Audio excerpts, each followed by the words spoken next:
Bienvenue à tous dans cette nouvelle vidéo où on va voir ensemble la différence entre les margins et les padding.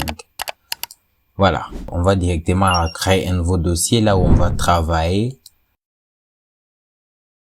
Et là je crée un nouveau dossier directement. Un nouveau dossier que je vais nommer par exemple padding et margin. Bon, c'est juste un nom comme ça. Après, et puis je l'ouvre dans VS Code. Voilà, une fois mon dossier est ouvert, directement ici je vais créer un nouveau fichier, un fichier HTML. Donc je vais créer directement un fichier HTML que je vais nommer index.html.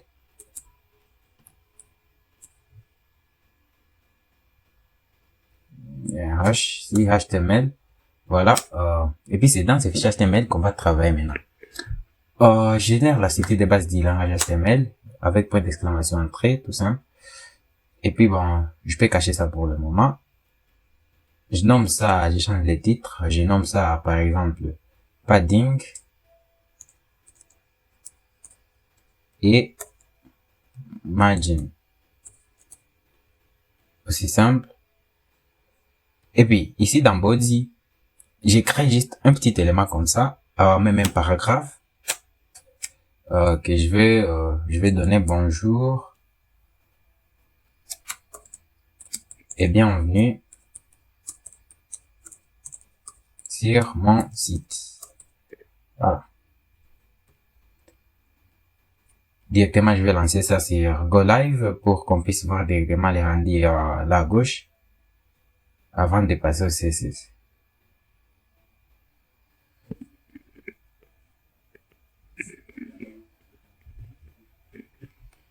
Voilà, c'est prêt. Voilà, directement notre site vient de s'ouvrir dans ce navigateur. Et sans plus tarder, je vais créer un fichier CSS que je nomme style.css.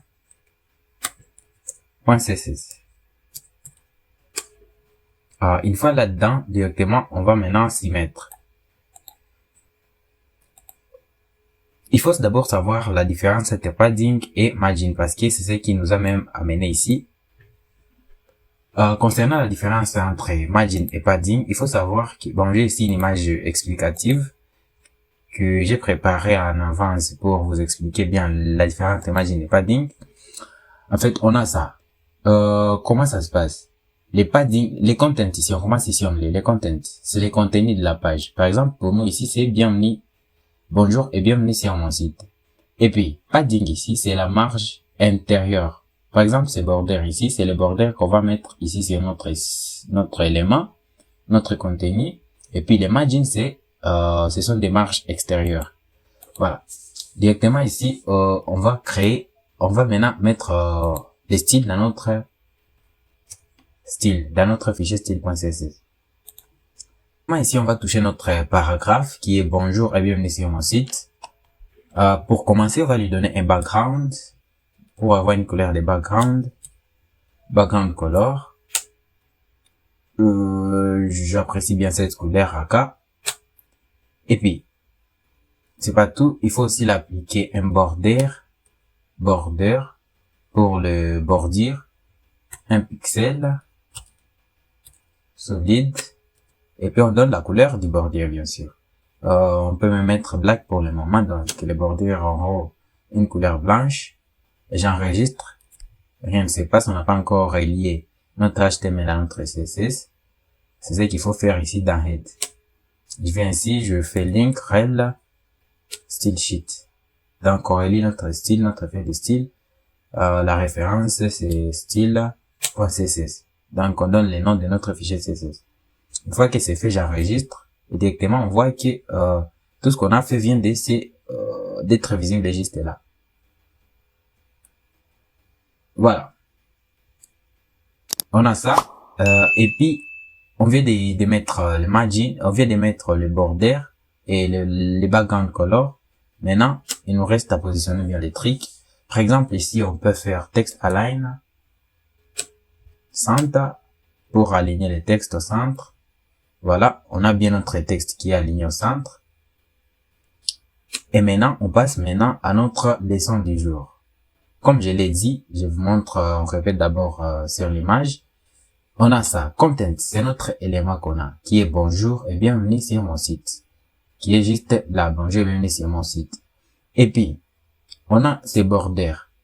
Notre bordure est là juste en couleur noire, juste là, ce contour ici. Et puis, actuellement, notre padding, ce sont ces marges internes, ici, juste entre bonjour, donc ici à haut, avant d'arriver sur les bordures d'en haut. Et le margin, c'est tout ça ici à haut, donc ici, juste à côté. Tout ce qui est là à l'extérieur. Maintenant, ce sont ces éléments-là qu'on veut jouer avec pour le moment. Voilà, directement, on va toucher à notre padding. Je vais vous montrer. Padding, c'est marge intérieure, comme je vous l'ai dit, comme on a vu même sur l'image. Padding, on met par exemple 10 pixels. Vous allez voir directement la différence. J'enregistre. Et on voit directement l'intérieur qui vient d'augmenter. Par exemple, ici, on vient d'avoir 10 pixels, et ici même 10 pixels vient de s'augmenter partout là. Voilà. Et on peut même gérer aussi les widths, donc la largeur de notre élément avec width.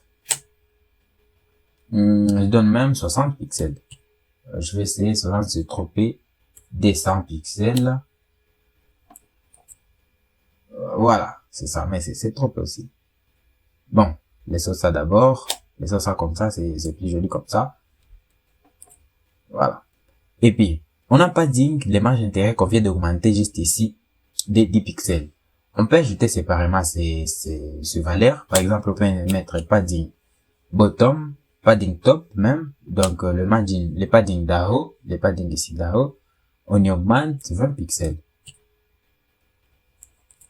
Et on voit que 20 pixels viennent s'augmenter là-haut. Bon, c'est pas trop remarquable. Je peux mettre même 70 pixels pour que vous voyez la différence. J'enregistre. Voilà, on a 70 pixels qui viennent d'être augmentés juste là-haut. Bon, c'est un peu exagéré. Mettons même 40. C'est aussi pour que ça soit visible.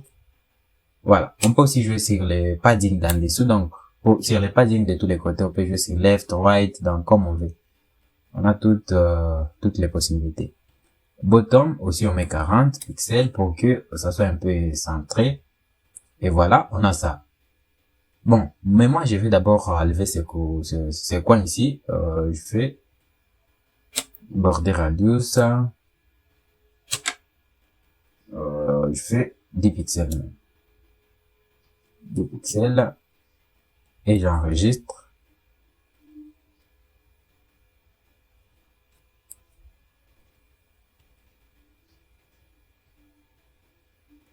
Et voilà, après avoir enregistré, on voit les radius bien qui viennent d'être là. Et voilà, une fois qu'on a ça, on vient de voir comment on fait les padding, padding bottom, padding top, et qu'on peut mettre aussi padding left et padding right. Donc on a toute notre fluidité. On peut tout faire ce qu'on veut. Et directement, on passe au margin. Margin, ce sont les marges extérieures, comme je vous ai dit. D'abord, ici, j'ai fait margin. Je peux mettre même 20 pixels en guise d'exemple. J'enregistre et on voit directement que partout ici à l'extérieur, on vient d'avoir 20 pixels qui viennent de s'augmenter.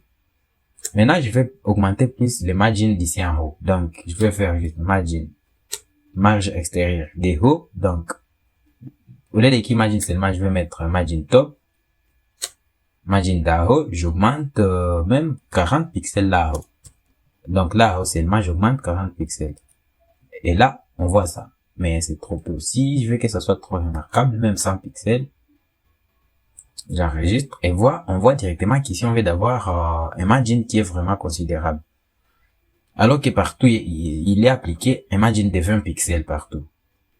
Mais ici, on veut d'y ajouter un autre margin de 100 pixels. Et maintenant, je peux faire aussi margin right, left, on peut même commencer par left. Aussi, j'applique 40 pixels. On va voir ce que ça va faire. Voilà. On voit que ici chez left, ça vient d'être un peu large. Ici à droite, je viens d'ajouter les margins d'ici. Je peux même ajouter pour que vous voyez bien, même à 80. Et là, on voit que ça vient d'être trop grand. Et puis, margin right aussi. Donc, le margin de droite. Aussi, j'ai fait 80 pixels. J'enregistre et on voit des thémas qu'on vient d'avoir ici aussi. 80 pixels, aux deux côtés. Et là, on vient de voir la différence entre padding et margin. Et je peux ajouter un petit truc, color même, pour changer la couleur de ces textes dedans. Si on veut, color, la couleur du texte, je peux mettre même whitey ou soit, mais je préfère ça. Mais c'est un peu du blanc aussi.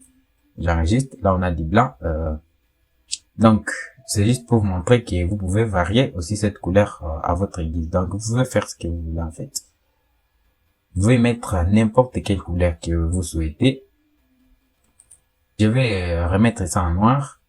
Donc, je fasse juste ça. Voilà, on a ça. Si ce n'est pas encore fait, n'oubliez pas de vous abonner et rendez-vous dans la prochaine vidéo.